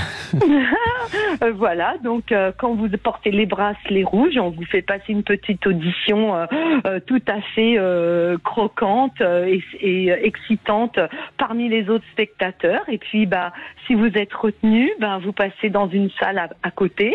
On vous explique un petit scénario. On vous parle d'accessoires plus ou moins érotiques. Et de là, vous faites votre petit show qui dure quelques minutes où vous simulez une ambiance de quelque chose que vous avez choisi. Voilà, et moi, je devais me faire fouetter par un dominant qui était mon compagnon, qui n'est pas dominant, je ne suis pas soumise, mais pour le spectacle on a joué le jeu, et donc ça masqué avec une belle cape, avec des fouets, des strass et des paillettes sous le regard de gens que vous ne connaissez pas et qui vous regardent, où vous entendez les chuchotements, les gémissements, les murmures, et ça c'est très excitant. Et puis vous avez le cœur qui bat la chamade, mais en même temps vous êtes tout à fait excité. C'est un moment tout à fait à part que vous partagez, c'est un moment unique. Voilà, moi on était venus là par curiosité, on est ressorti de là enthousiaste. Plus tard dans le spectacle, enthousiasmé, et c'est surtout qu'il a fallu décharger la tension sexuelle tellement elle était présente. Mais voyez, ce qui est intéressant dans votre témoignage, et merci Magali, comme quoi on est vraiment sur le terrain aujourd'hui grâce à vos témoignages, et merci à tous. On voit bien que là, c'est une ambiance qui a priori est érotique, on est bien d'accord, puisqu'il n'y a pas d'acte sexuel explicite. Et en même temps, c'est important de le dire, il y a des personnes qui pourraient être choquées parce que c'est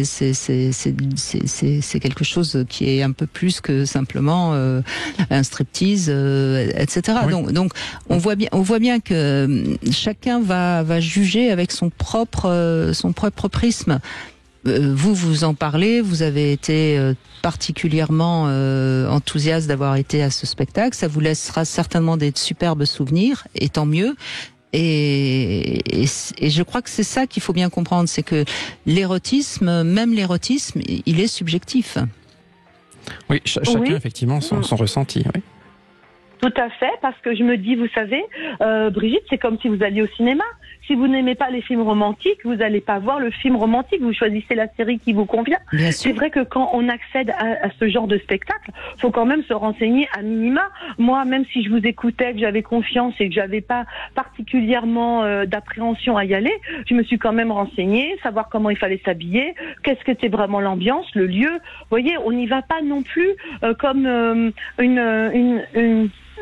quelque chose comme ça en se disant tiens, c'est érotique, je vais y aller. Faut quand même se préparer quand même à tout ça, parce que derrière il y a quand même votre couple, vous avez un échange charnel, une envie quand même de découvrir des choses que vous connaissiez pas, qui changent d'habitude. Enfin, quand même, on peut pas aller dans ces endroits-là juste comme ça par hasard. Moi, je me dis, faut quand même se préparer à quelque chose, avoir envie de désir. Faut pas être fâché avec son compagnon le jour où vous allez voir ça. Voilà, faut vous mettre dans une ambiance où vous avez vos désirs, votre pulsion. Faut laisser vraiment surfer sur la vague du désir toutes ces sensations. Mais vous savez, tout à l'heure, si vous n'étiez peut-être pas à l'écoute, mais on a eu Fanny qui parlait de son désir de rencontrer un homme juste pour faire l'amour. C'est pareil, il faut oser, il faut si on n'est pas tout à fait prêt à peut-être être bouleversé par quelque chose on est quand même dans un domaine, dès que ça touche l'excitation, la sexualité, on est quand même dans un domaine qui n'est pas anodin, c'est tout. Oui. Alors exactement. C'est vrai que ce n'est pas fait pour tout le monde. Cela dit, c'est vrai que nous, notre but, c'est de démocratiser l'érotisme.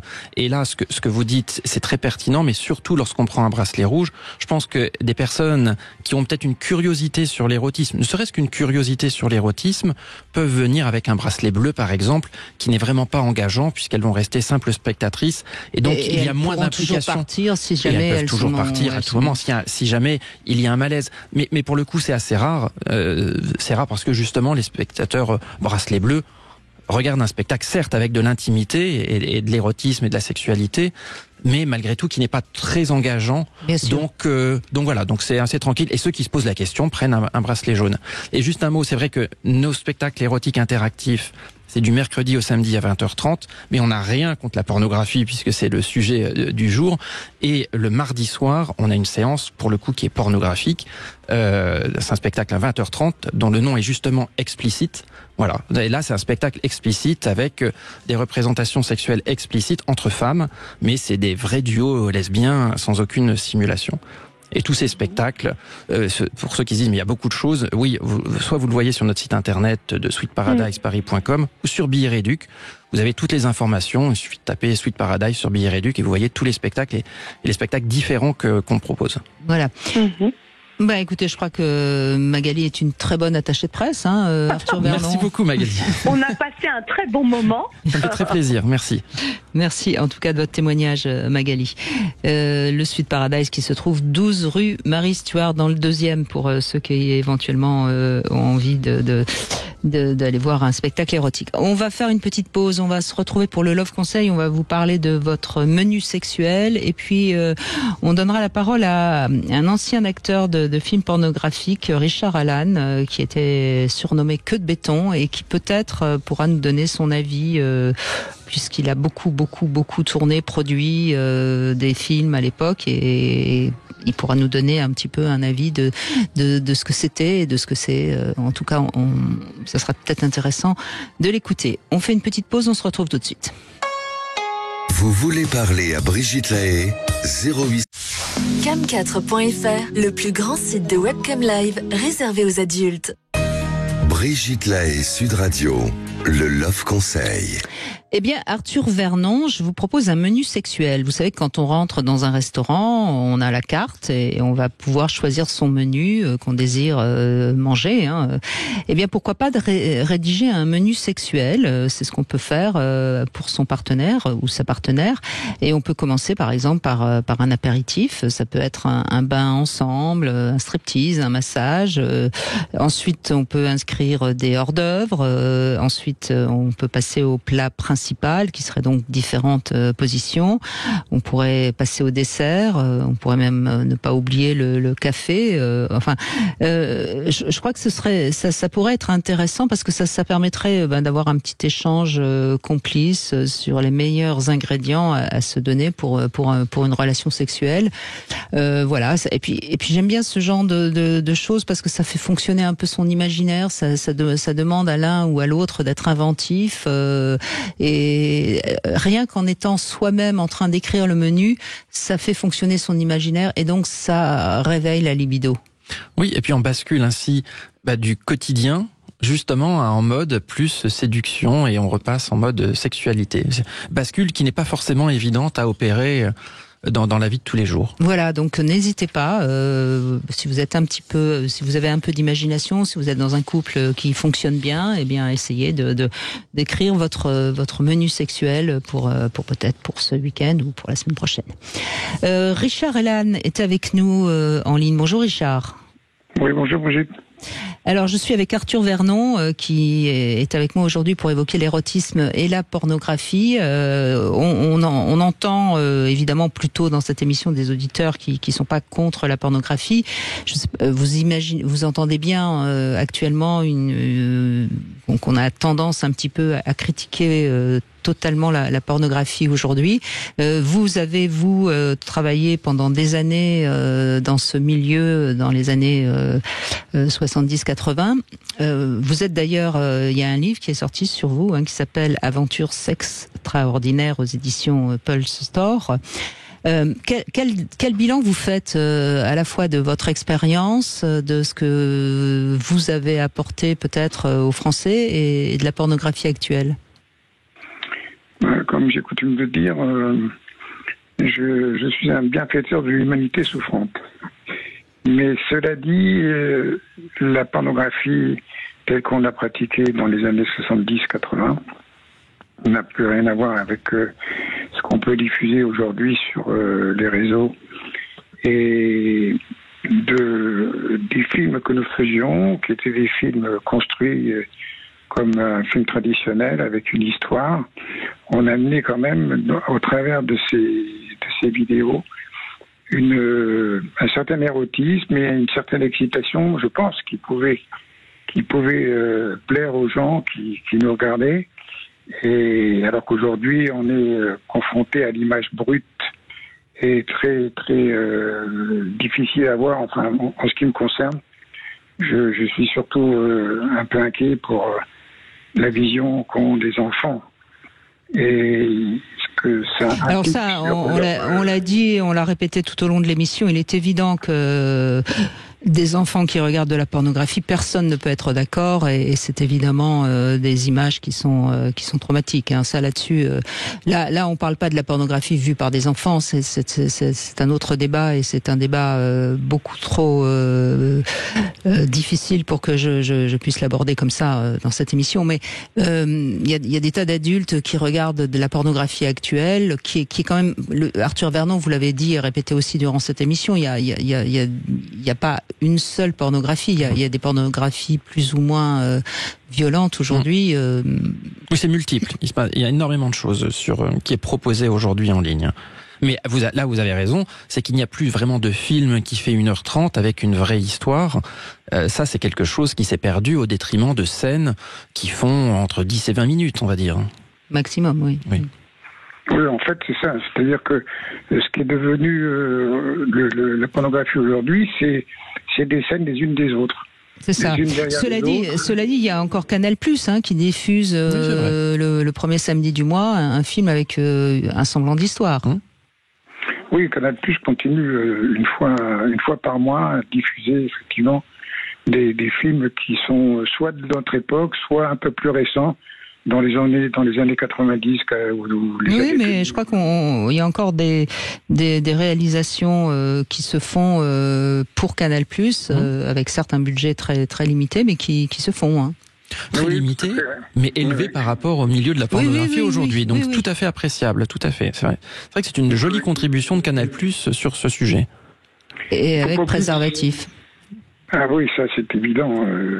Ce qu'on n'a pas connu, nous, à l'époque, où c'était pas non plus une obligation, mais depuis 82, disons qu'il y a eu cet engouement et cette protection qui a fait que tous les films ont été achetés chez Canal+, avec le port du préservatif. Je crois pas que ce soit 82, mais enfin bon... 85. Oui, c'est ça, 85 ou 86, je sais plus. Enfin bon, qu'importe. Parce que le premier film sur Canal, je crois que c'est 84, de toute façon. 85, oui. Oui. Ce qui est quand même bien après le début de la pornographie. Et ça a d'ailleurs aidé Canal+ à démarrer, avec le foot certes, mais...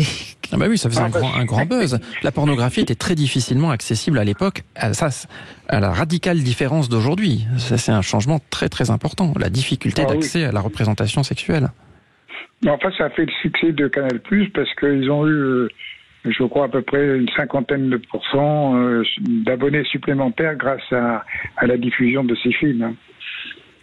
Oui, mais bon, c'était une façon de pouvoir s'autoriser à regarder un film sans être obligé d'aller dans un vidéoclub à louer une cassette. Donc c'est comme les jouets intimes aujourd'hui, ils sont surtout achetés sur Internet et envoyés discrètement dans un colis qui en apparence ne montre pas ce que c'est. Bref, toujours est-il, Richard Allan, qu'est-ce que votre public vous a dit, en quoi vous avez aidé à libérer la sexualité ou pas d'ailleurs? Bon, je ne sais pas si j'ai aidé, mais les rencontres que je peux faire encore aujourd'hui de gens qui peuvent me reconnaître et ont une espèce de nostalgie des films de ces années-là, parce qu'il y avait une forme d'érotisme qui ressortait forcément et l'histoire qui était construite, quoi. Donc, moi, ce que j'en retire, si au travers des films, j'ai pu contenter des couples ou les initier à certaines pratiques, eh bien, j'en suis ravi. Maintenant, je regarde ça un petit peu dans le lointain, mais je rencontre souvent des gens dans ma boutique, par exemple. Oui, vous avez une boutique où vous vendez du chocolat que vous appelez d'ailleurs drogue douce, voilà, qui se trouve en Normandie, oui.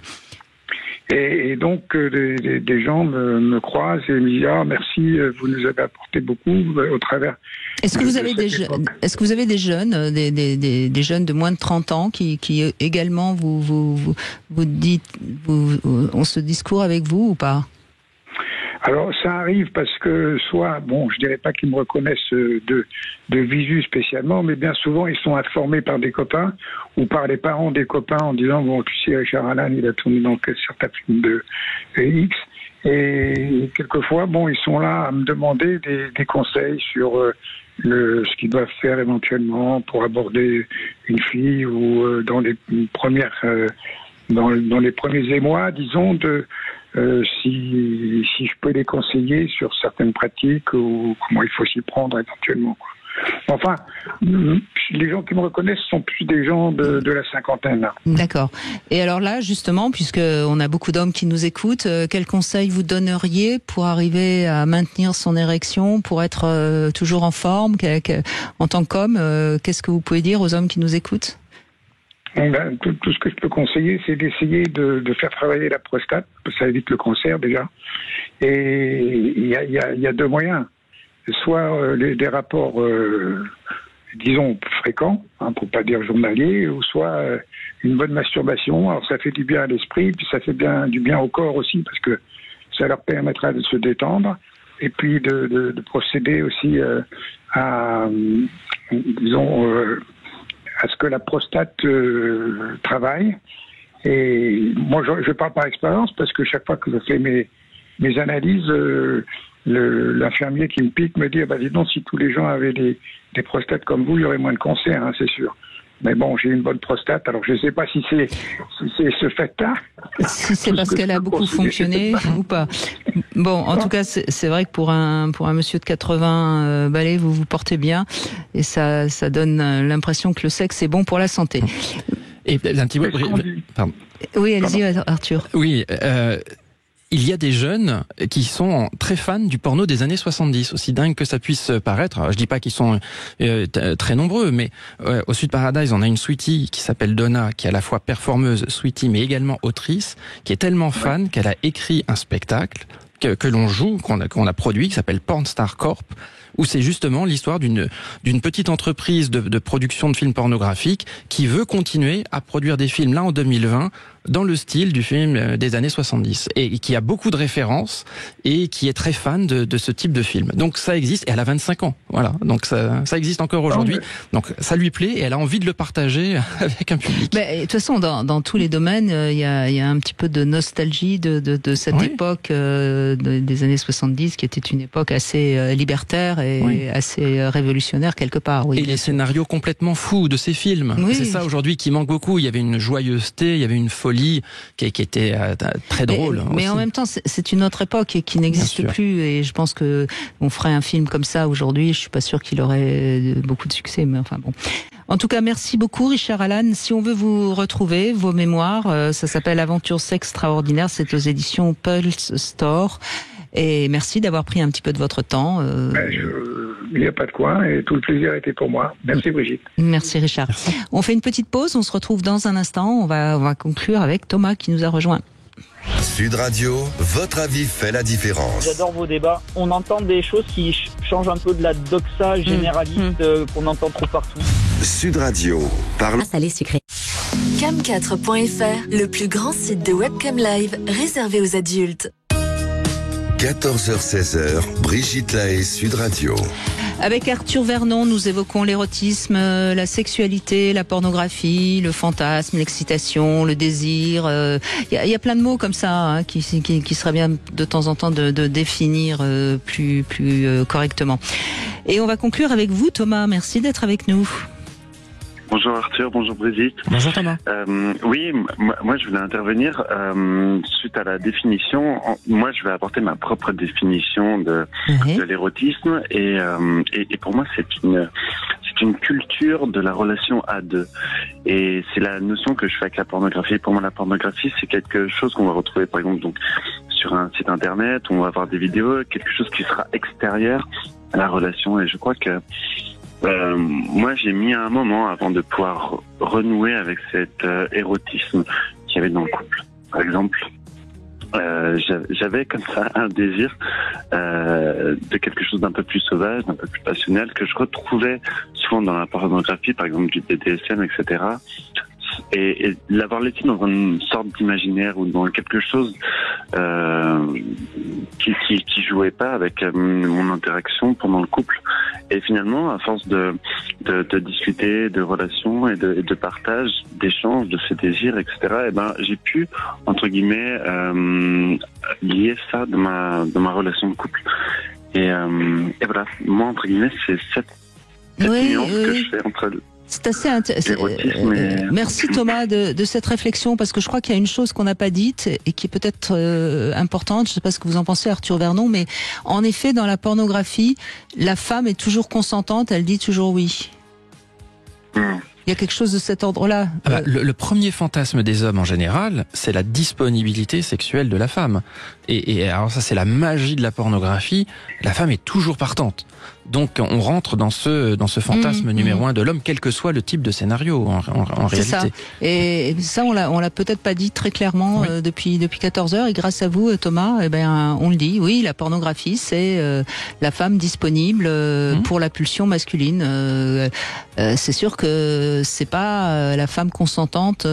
Alors que dans l'érotisme, c'est quand même un échange de désir, d'attirance entre deux êtres. Oui, sur le jeu de la séduction notamment, qui est beaucoup plus limité, forcément, puisque la femme a très envie dans la pornographie, donc le jeu de la séduction est beaucoup plus limité en pornographie, peut-être que justement dans la définition de l'érotisme que vous donnez.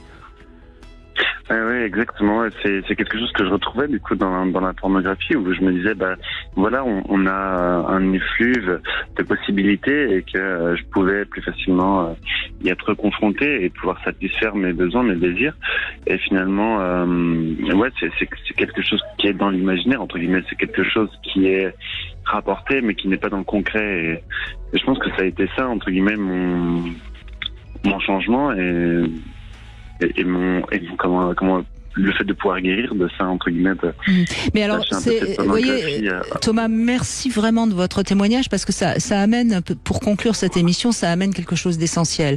Ça veut dire qu'il est réellement plus qu'important, parce qu'on peut pas interdire la pornographie aujourd'hui avec avec Internet, ou alors on est dans un pays totalitaire et c'est pas je pense que personne ne désire ça. J'espère que personne ne désire ça.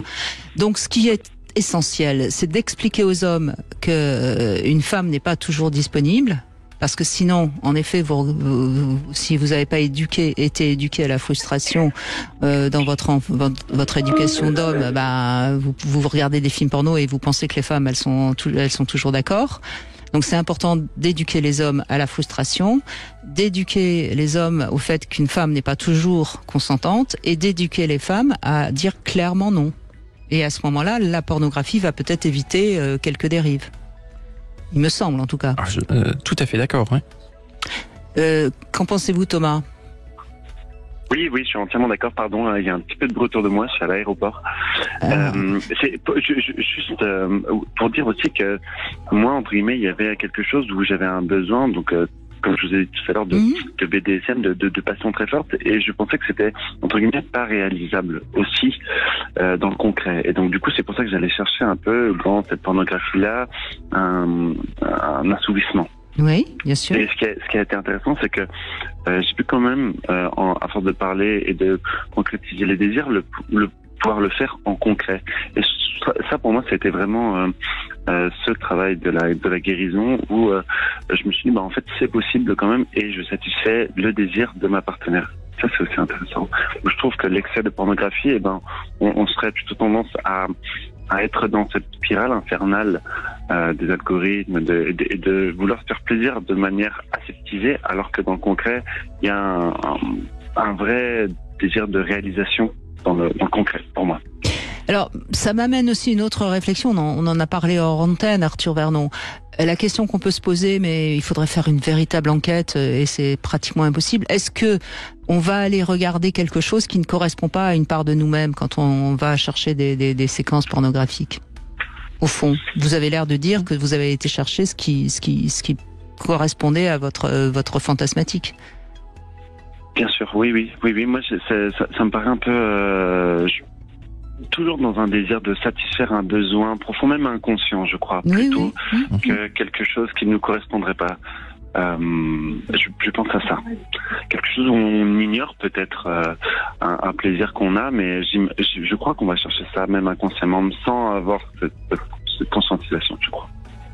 Il y a beaucoup de choses dans la sexualité qui remontent au plus profond et qui sont des choses inconscientes. Vous avez raison aussi. Alors après, on peut avoir envie par curiosité d'aller regarder quelque chose parce que bon, mais ça, à ce moment-là, je pense pas qu'on ira chercher sans cesse ce même genre d'image.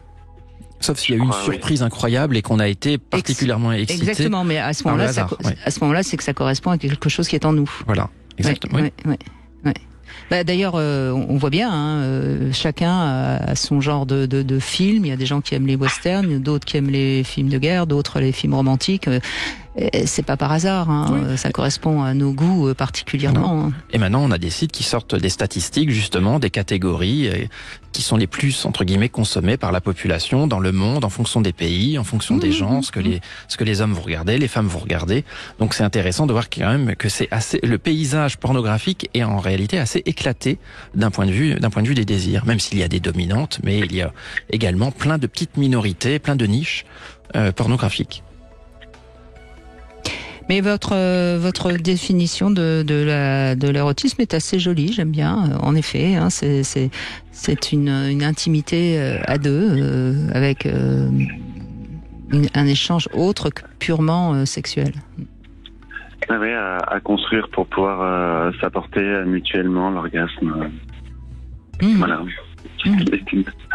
Eh bien, merci de votre réaction et merci de cette conclusion. Je vous laisse donc vous envoyer en l'air, Thomas, puisque vous êtes à l'aéroport. C'était facile. Je pensais à vous dans l'avion, si vous voulez. Merci beaucoup. C'était un grand fantasme à l'époque. Maintenant, bon, c'est devenu... Oh, ça fait partie encore des fantasmes. Vous avez encore sur My Sweet Fantasy... Non, on l'entend, oui, parce que parfois, même pendant les spectacles, alors c'est quoi vos fantasmes ? On peut encore entendre ce fantasme de faire l'amour dans l'avion. Mais c'est pas facile. Oui, ça fait partie des fantasmes qui sont très efficaces dans le cerveau, mais beaucoup moins dans la réalité. Oui. Bon, alors il nous reste quelques minutes pour conclure. Arthur Vernon, qu'est-ce que vous avez envie de dire, vous qui avez beaucoup travaillé sur les fantasmes, sur la sexualité des gens déjà qu'il ne faut pas qu'il y ait d'interdit particulier. On parle de plaisir, donc on parle de quelque chose qui est très positif. Et c'est vrai qu'il y a parfois souvent une chape de plomb négative autour de toutes ces thématiques. Ce serait bien que chacun se sente assez libéré par rapport à un certain nombre de normes, notamment de normes morales, et qu'on puisse essayer de s'épanouir. Je pense que la sexualité, c'est quelque chose de très positif qui entre en chacun de nous. Alors certes, c'est pas forcément tout le temps évident, mais si déjà on se libère par rapport à cela, ça qu'on essaye d'en profiter. Parfois, la vie est compliquée, la sexualité, c'est du plaisir. Il y a des outils, l'érotisme, la pornographie aujourd'hui, un peu plus facilement à notre disposition pour en profiter. Ne tapons pas dessus et essayons de faire avec pour être plus heureux et plus épanoui. C'est une sage parole, Arthur Verneau. Alors, je précise, parce que ça c'est quand même important, on a parlé tout à l'heure du Sweet Paradise. Je précise que vous êtes en train de programmer une soirée spéciale 14 février au Sweet Paradise, un spectacle féminin, donc très érotique. Pour les femmes, voilà. Très érotique, mais évidemment très féminin. Donc c'est peut-être important de peut-être retenir votre place, parce que je sais qu'il n'y a pas énormément de place dans votre lieu. Donc si vous avez envie d'assister le 14 février à ce spectacle au Sweet Paradise, n'hésitez pas, vous allez sur le site vous retrouverez toutes les infos évidemment sur notre site sudradio.fr. On va être avec Daniel Flamenbaum lundi, on abordera un tout autre sujet, on va parler de la sexualité des seniors et même des personnes de grand âge. Ça aussi c'est une évolution de notre société et tant mieux. Il y a une époque où quand on parlait de sexualité des gens de plus de 60 ans, c'était terriblement tabou. C'est plus tabou. On en parlera lundi avec Daniel Flamenbaum. Et puis tout de suite, évidemment, vous retrouvez Alexandre Dolovan. Ce que je voulais vous dire aussi, c'est que encore une fois, peut-être qu'il y a des personnes qui n'ont pas été d'accord avec ce qu'on a entendu aujourd'hui, parce que c'est vrai que la pornographie peut choquer et c'est tout à fait acceptable, compréhensible. On a le droit d'être choqué, on a le droit d'être contre la chasse, on a le droit on a tous les droits, mais je crois que l'important c'est que si on veut rester en démocratie, il faut que chacun respecte la liberté des autres et n'impose pas sa propre morale à la terre entière. Voilà, c'était un petit peu mon désir de terminer cette semaine où on a fait des sujets qui étaient peut-être un peu touchy cette semaine. On essaiera d'être un peu plus soft la semaine prochaine. Sud Radio. Sud Radio. Parlons vrai. Sud Radio.